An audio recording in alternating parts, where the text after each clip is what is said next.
أغيب وذو اللطائف لا يغيب، وأرجوه رجاء لا يخيب. أغيب وذو اللطائف لا يغيب، لا يغيب. بسم الله الرحمن الرحيم. الحمد لله رب العالمين، والصلاة والسلام على رسول الله صلى الله عليه وعلى آله وصحبه أجمعين. أما بعد، meeshan waxaan u fadhinaa maanta inaan goosanno mirihii dadaal aad u fara badan iyo kulamo fara badan oo la soo qabtay. runtii odeysaan fadhinaa 23 abriil 2016 weeye. maraakiis ilaa 9 ayaa meesha isugu timid maanta. xarumaha dacwada ee Soomaalida Denmark ayaa meeshan fadhida, horeyna oo soo fadhiisatay. kuwa kale oo badanna way naga maqan yihiin, gacmahana waan u haadinaynaa. xeer hoosaadkii baa maanta meeshan lagu ansixiyey. ilaahay waxaan ka baryaynaa in uu naga dhigo kuwii khayrka ku midooba, dadkooda iyo dalkooda iyo diintooda iyo dalkan Denmark ee degannahayna khayr iyo wadajid u horseeda. bayaan aad u qurux badan oo looga hadlayo walaalihii iyo daayartii iyo wixii dalka ku dhammaaday badaha u dhaxeeya Masar iyo Talyaaniga ayaa ka soo baxay meesha, waana lagu lifaaqi doonaa baan u malaynayaa. sidoo kale waxaan bogaadin iyo tahniyad u dirayaa una ducaynayaa muxsiniintii ka qayb qaatay abaarihii ka dhacay geyigeennii Soomaaliya, gaar ahaan gobolka Awdal iyo guud ahaan geyiga Soomaaliyeed oo dhan ka dhacay. dadkii muxsiniinta ka qayb qaatay ka danqaday, jazaakumullahu khayran. wixii aad ku baxsateenna ilaahay subxaanahu wa tacaala idinkama dayaco. qiimayn qurux badan buu ahaa. inama almu'minuuna ikhwa wactasimuu bixablillahi jamiican, yadullahi maca aljamaaca. gacmo wada jir bay wax ku gooyaan. bismillaah walaalayaal, waa ku socdaa guddigii Copenhagen Masjid Tawxiid. waxaan halkan mahad badan uga jeedinayaa walaalihii reer Odense ee shirkan qiimaha badan soo qabanqaabiyey, goobta shir ku habboon, jawiga oo ku habboon, juhdiga ay bixiyeen intaas tirada leeg ilaa 8-9 maqsad ka soo qayb galay.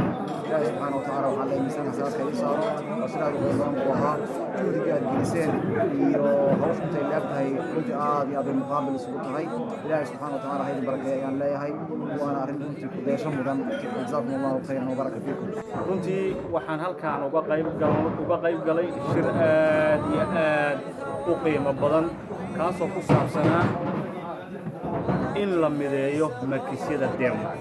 runtii waxaan dhihi karaa waa wax aad iyo aad loogu baahan yahay, ummadduna ay baahi badan u qabto.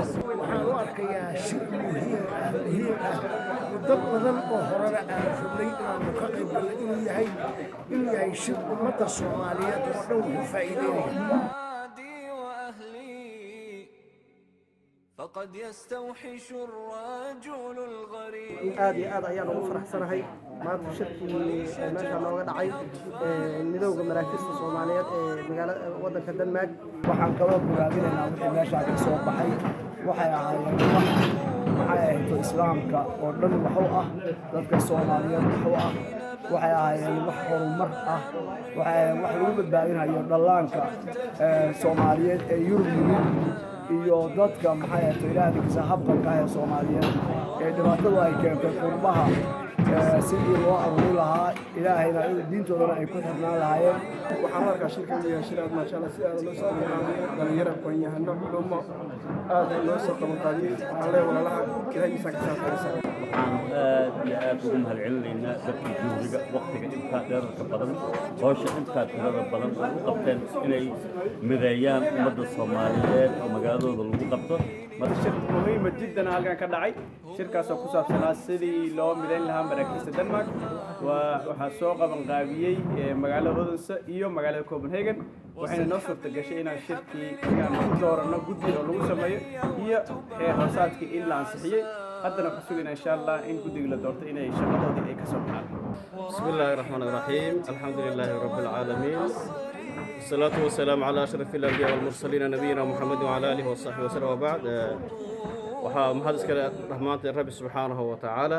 mahad ka sakow waxaan maanta isugu nimid annagoo ah maraakiista iyo masaajidda ku abtirsata magaca Soomaaliyeed, gaar ahaan waddanka Denmark, magaalada Odeysa, gaar ahaan markaska Iqra. iyada ujeeddada iyo hadafku ay ahayd mujtamaca Soomaaliyeed ee ku baahsan waddanka in la kulmiyo, lana mideeyo, loona sameeyo maamul ay ku midaysan yihiin si ay isu kaashadaan oo gacantii gacmo Soomaali waxay tiraa gacmo wada jir bay geed ku gooyaan ay wax u wada qabsadaan hadday noqoto wixii dawladda ka gala hadday noqoto ilmahooda iyo bulshada Soomaaliyeed si loo badbaadin lahaa waxaan marka shirki maanta u arkaa inuu yahay shir meeshii sii dhacay insha Allah taala lagu faa'iidi doono karaamo badan iyo wujuuhtunka aad u faraxsanahayna ay iga muuqatay علماء بدن يسقط مثل علماء الدنمارك وأنت هذا بدن وذا شوفتي سيدا الشيخ أبو طلحة الشيخ عبد الله حنبلي الشيخ مهدي موجة علماء يا شيخ عبد الرحمن أبيض علماء فرب بدن وكذا ماشي يسوي مادين أنت أحيانا كصوب بحي واحد لو فرح كرو مدة الصوماليين كوفاني كرتو شبنا أي لتي كرتو ومدى الصوماليين ذكرنا بحكول قيبسن كرتو وأنا واحد إن شاء الله تعالى رجينا إله سبحانه وتعالى مريه سيت مارتيس إلا قوستو وأنا أبلسنا هوا شاهدين أسيد الدجالين أنسيودنا إلهي بنا ما هذا أسكال دماته سبحانه وتعالى وجزاكم الله خيرا وما حسنتي. أنا ما ترجع عن بوها الحمد لله خرجنا إن خير ومسؤولية الشركة الأولى نسيت عن بوها إذا أردنا قيد بهذا كلهين إن أي مسؤولية ده سيف عن قاهرة. أنا كوبنهاجن بنهاي كوبنهاجن علاش بنزيد سعر ما غير نشاط في عن يتدل من السنة غير رأسيه أنا ورنا بيننا حنباران مرحبا إن شاء الله. من ترى واحد شيء من إن مدي سننا من نمو إلى الشدائد وحي كرنا أي بعلهم من كل بيدان فركري فول مرة قلوب تعاون كنا وحي لهاي الأمر سبحانه وتعالى تعاون على البر وجزاكم الله خير. وحالة جوجا وقتي أي ضروري وتهاي ومضوا إن أي حالة أي كشرت هذا أنت يكبحضه أي أبحض حالة إلهي ويلي واعتصموا بحبل الله جميعا أي أبحض حالة إلهي وأمره إلي سبحانه وتعالى وتعاونوا على البر والتقوى أي كترت أمضوا كلا جوجا إيه تشرذمك إيه كلا تجا إيه إسخلافك أي كترت حالة إيه مراحشنا هذا أنو كشرو الدنمك خاصة وحاجة ملحة وضرورة شرعية إني مراكزته دعوة مراكزته دنينا يا أمضوا إني وحقبتان دين أهان إيا الضد أهان إني وحقبتان عرور ترى أي بدباديان ومدنا أي محل لذا أي هجان رسمي ونقضان وحال ضروري إني السوء ماضان أيقو كتغية كان فغانية كلا قبقبك إيا إسخلافك إيا كلا تقى قعما وذا جربي وحكو قويان اليد الواحد لا تصفق هل قعما صعبيس يد الله مع الجماعة أبو نبي الله صلى الله عليه وآله وسلم قيمين تيدو آدي آد بان ugu faraxsana sida loo niqaashay ee qalbiga furan sida qodobadii hor yaalay xiraasaadka aha loogu wada heshiiyay walaalihi soo diyaariyeen aad iyo aad baan ugu mahad celinaya فآمن روعتي واكبت حسودا فإن النائبات لها نيوب وآنسني بأولادي وأهلي فقد يستوحش الرجل الغريب ولي شجن بأطفال صغار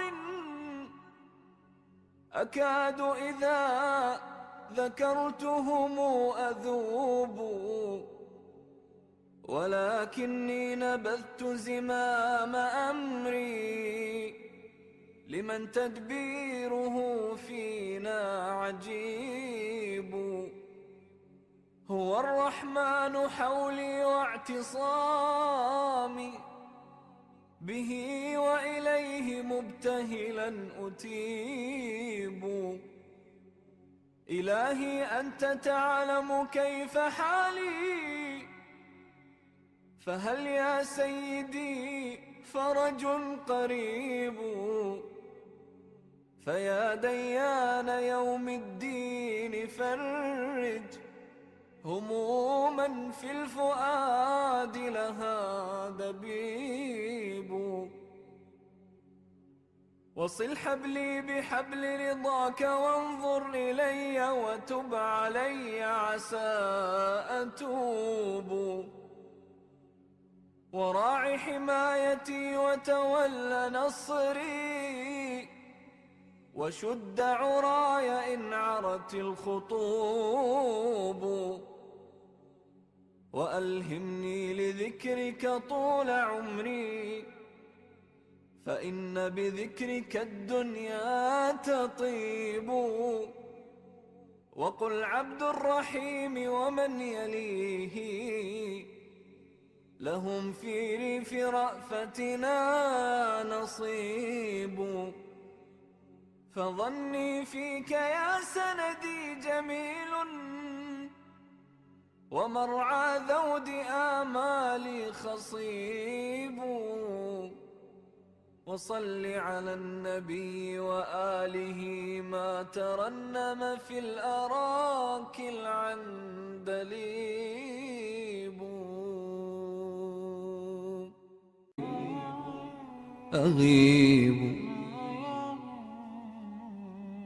أغيب وذو اللطائف لا يغيب. بسم الله الرحمن الرحيم. الحمد لله رب العالمين والصلاة والسلام على رسول الله صلى الله عليه وآله وسلم. ما بعد بيان كصباحي مدوغي مراكز الصوماليات ودنك الدنمارك صدحي لباتنكي بشي أفراد لبدا كن يلحي طبانك ميلادية تعصي marka hore waxaan halkan tacsi tiiraanya leh iyo ducaba ooga diraynaa dhammaan eheladii ay ka geeriyoodeen dhalintii iyo ubixii dalka ee ku geeriyooday badda u dhaxaysa Masar iyo Talyaaniga. ilaahayna waxaan uga baryaynaa subxaanahu wa ta'ala inuu jannadiisa ka waraabiyo eheladii iyo qaraabadii ay ka tageenna sabar ilaahay inuu ka siiyo subxaanahu wa ta'ala. maxaa keenay ama maxaa sababay dhalinyaradu Soomaaliyeed in ay wadamadooda ka qaxaan badahana ku dhamaadaan? wadanka oo faraha ka sii baxaya maalin walba maalinta ka dambaysa, amniga wadanka oo aan gacanta ugu jirin dad Soomaaliyeed. qofkii wax bartay oo aan loo abuureynin shaqo iyo nolol oo ku shaqaysa midna, siyaasadda dalka oo fadhiyin iyo madaxdii dalka oo ku mashquulsan kursi iyo dana u gaar ah, waalidiinta qaarkood oo ku dhiirigeliya da'yarta dhoof aan dharagne ama dhibo, dalaaliinta oo ka bic mushtara daabulaynta iyo tahriibka da'yarta, kuwa ka soo badbaada saxaraha Liibiya iyo badda oo isku soo sawira guryo dhaadheer oo ay dad kale dhisteen. qabyaalad qooqan oo da'yarta lagu kala qaybiyay, oo markii dhalinyaradu ay arkaan ummadii ay ka dhasheen oo qabyaalad u kala go'an, waa waxyaabaha badan waxay ka mid tahay waxyaabaha badan ee dhalinyarada qalbi jabka ku riday. xal maxaa noqon kara? qodobadan soo socda ayuu majlisku xal u arkaa. midowga wadanka Denmark ay iskugu yimid 4-23 bisha. xal waxa uu noqon kara in da'yarta lagu barbaariyo islaamnimadooda iyo Soomaalinimadooda dhabta ah, taas oo keenaysa inuu noqdo qofku qof garanaya qiimaha wadankiisa iyo macnaha wadaninimo. in olol balaaran lagu qaado kuwa ka bic mushtaraya dhiigga da'yarta, in dhalinyarta loo abuuro shaqo iyo nolol si ay naftooda, diintooda iyo dalkoodaba u anfacaan. in loo furo da'yarta seminaaro loogu sharxayo qiimaha uu dalkoodu uu markaa leeyahay. in da'yarta wax baratay gacanta loo geliyo siyaasadda dalka, taasoo keeni karta inay da'yartu garwaaqsadaan inay ayagu yihiin mustaqbalka. culummada iyo ducaadu inay dhalinyarada ku abuuraan jacaylka diinta, kadibna jacaylka wadankooda. nimanka tujaarta ana in ay dhalinyarada u abuuraan shaqo. aad iyo aad baad u mahadsantihiin. wassalaamu calaykum waraxmatullaahi wabarakaatu.